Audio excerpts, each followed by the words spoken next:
what is new in compared to the Super 6? So there's a lot that is familiar here, but there's things like Perform, and the arpeggiator looks like it's got a lot more going on. Yeah. And obviously this. Probably a lot's familiar. Yeah. You know, the actual sound engine is very much the same. A little bit different. Like the analog's a bit different. It's got a slightly different character.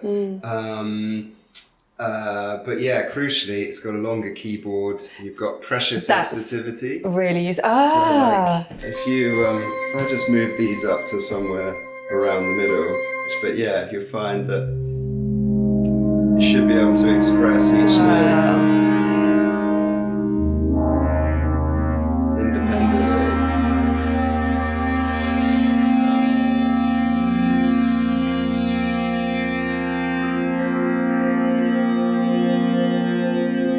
And of course, you can express the pitch. So I've never used one of these before. Oh my god. So it will bend what you're holding. Okay. So you can kind of, if you, depending on how many notes you're playing at once, it will bend all of them.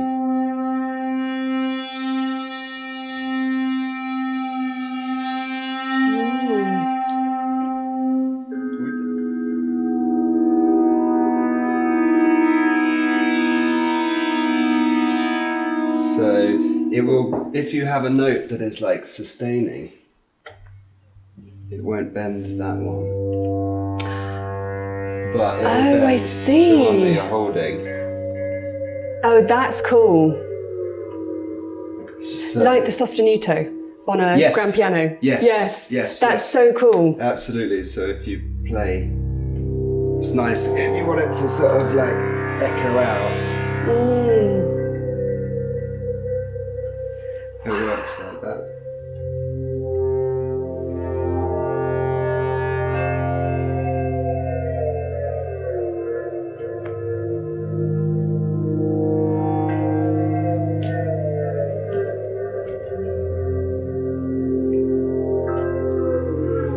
That's so cool. That's so cool. It's we're spending a lot of work to just try and get it so it behaves naturally. Yeah. You should be able to do trills on it. So if we open this slightly. God, I'm going to become a very lazy keys player if you can. Oh yeah. But depending on where you are, you have different amounts. So down to the left, there'll be a small amount. At the right, and in the middle, just a little. So it's like the trill is a 2-finger technique. Yeah. But yeah, it'd be so interesting to, if we can test out, I'll show you the pressure sensitivity.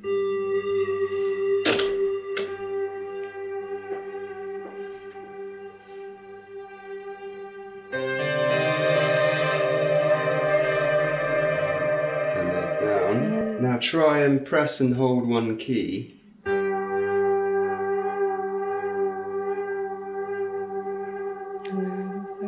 Yeah, so you should be able to, using these here, get a little bit of expression on each one.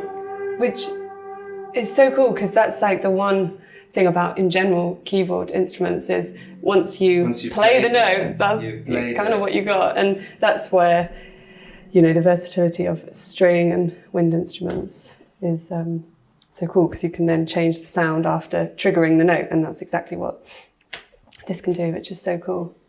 I feel like a lot of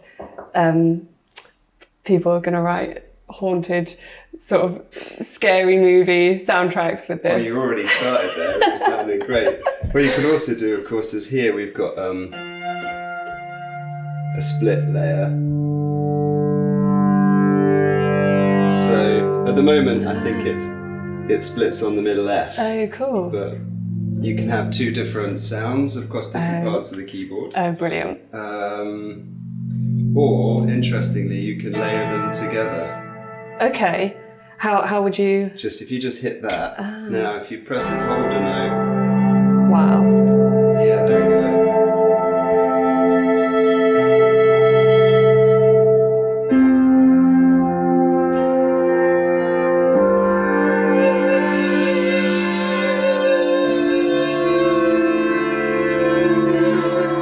And how many voices hertz on this? 20 if you're on a single layer and you've got binaural off. Okay. And 10 if you've got binaural on. Wow. And then you halve them if you want to do splits and layers again. Okay. So it's kind of flexible, but up to 20. That's really cool. Which is the Super 6 is up to 12. Yeah. So it's not hugely far off.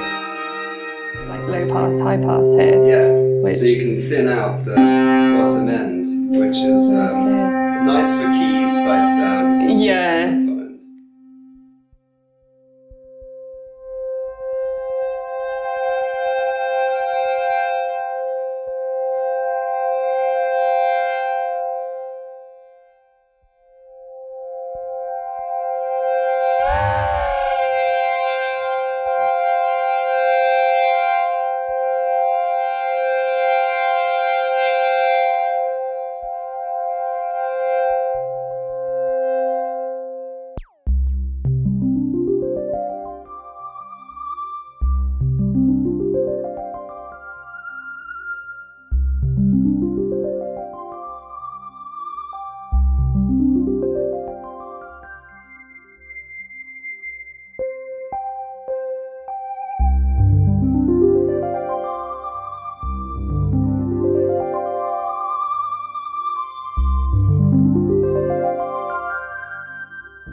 So what I love on first impressions of this synth is it's got all the richness and the depth of the Super 6, which I'm more familiar with, but there's a lot more opportunity for expression with the aftertouch, the rhythm controller, the variety in and the diversity of the arpeggiator sequencing and the polyrhythms that will come with that is really something I'm excited to explore more with this synth.